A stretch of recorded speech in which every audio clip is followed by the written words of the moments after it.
So back in my messy garage, I'm looking right here at the my shifter cart, which I wrecked a couple weeks ago. Wide open throttle, stuck, and did really crazy stuff. And there's a fair amount of damage. You can see right here that I've got one of the seat mounts broken off. It's a little harder to see over here, but that strut back there is cracked off. And I've got some other damage that's telling me I need to be looking at the overall condition of the chassis to make sure it's not bent. So this is kind of a tricky deal if you're all alone, you don't have somebody to help you pull tape measures to triangulate. The other thing is that it's really hard to triangulate from point to point on a chassis like this because you got a lot of fixed objects in the way that are really hard to pull a tape across. So I'm going to use a slightly different method of measuring this. And what I'm doing is I'm actually using a plumb bob and dropping a plumb bob down to put marks on the floor. And as each mark is placed, then what I can do is once I've got 4 marks placed and they're all dropped off of corresponding points on the chassis, I can move this cart with the chassis on it and I can cross measure from point to point to see if it's given me any indication of a bend. If the chassis is bent, then I should have a difference in those cross measurements. So if it was 60 inches across from one to the other, it should be 60 inches across to the opposite side, if that makes sense. So at any rate, I've got a plumb bob, which I've dropped down off the back of the frame here. And you can see right there the string coming down off the back of the frame. I took this point here and dropped it straight down off the back of the frame in the identical position of the opposite side.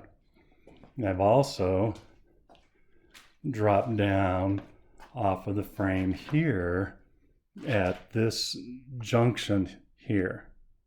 This is the waist bar of the chassis, and that's really where I'm looking for the bend in. I don't want to use suspension components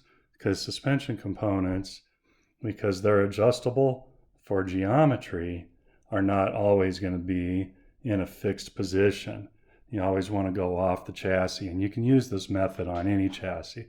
If I needed to do it on, like my Fairlane or my truck or what have you, I could use this same method. Find points on the chassis that are directly opposite of each other, drop your plumb bob down, take some measurements. So I've got 3 of the 4 plumb bob measurements or points already located. I'm going to move the plumb bob and put the 4th one down. So hang on a minute, I'm going to pause this and move some stuff around. Okay, so here on this side, I drop down the corner, the junction of these 2 bars, and put my mark down there. I'm going to go to the other side, and I've got the plumb bob set up in place. One thing to notice is that this cart wants to move around, so I've blocked it so that the cart can't move around.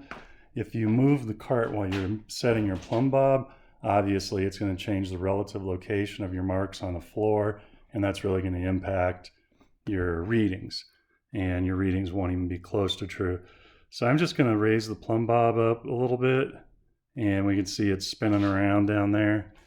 And now what I can do is set that right there. I want to get it close enough to the ground that I can get a really accurate point drawn out, but not so close that I'm actually touching the ground. Because when I touch the ground, it moves. So very close to the ground, but not on the ground. What I'm doing right now is just taking the string up above, tying it off by taking a couple loops around so that I don't have to hold it. Okay, plumb bob's going to move around a lot. And I need to slow it down, settle it down. Otherwise, we could wait 10 hours for this thing to quit oscillating.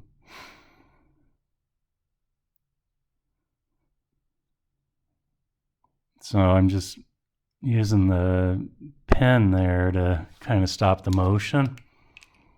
And then once the motion is stopped, I'm going to dot it. Draw a line from side to side like that.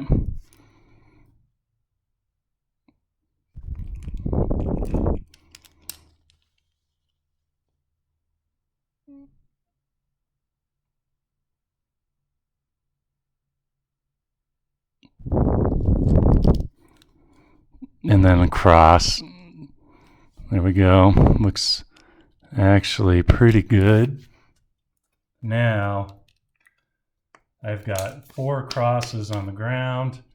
I can measure directly to the center of each cross and get that reference measurement to tell me if the frame is true or not. So let's pause there.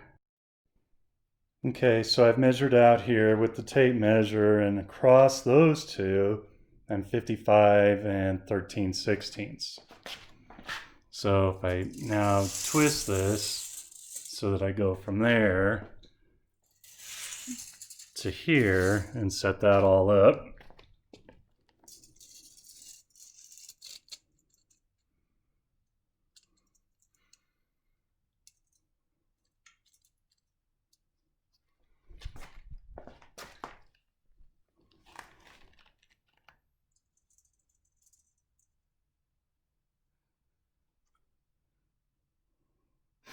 looks like I'm at 55 3/4. So on that cross reference or that cross measurement, I've got a 1/16 of an inch difference from right front to left rear, left front to right rear. That 1/16 of an inch difference is probably not enough to make any kind of significant impact in the way this kart's going to run. So on that cross reference, I'm going to call that good. I'm going to now check for a twist on plane, meaning has it got a twist like this from corner to corner, and to do that, I'm going to have to use a couple of levels. If that doesn't check out for some reason, then what I'll do is I'll take the chassis over, we'll put it on a table, we'll set it up on the table, use laser levels to measure everything out, and pull the chassis square. Incidentally, if you do not have a plumb bob, you can kind of make your own using a test light and some washers to put some weight on it. You can get very close to the same effect. What I don't like about the test light is you can see that the wire itself resists pulling straight, so you could get a little bit of false reading there, but if you're just trying to get a good quick estimate, you can do it that way too. So there's plenty of ways to do this, and this is really an effective measure or way to measure to see if you've got a chassis that's not square.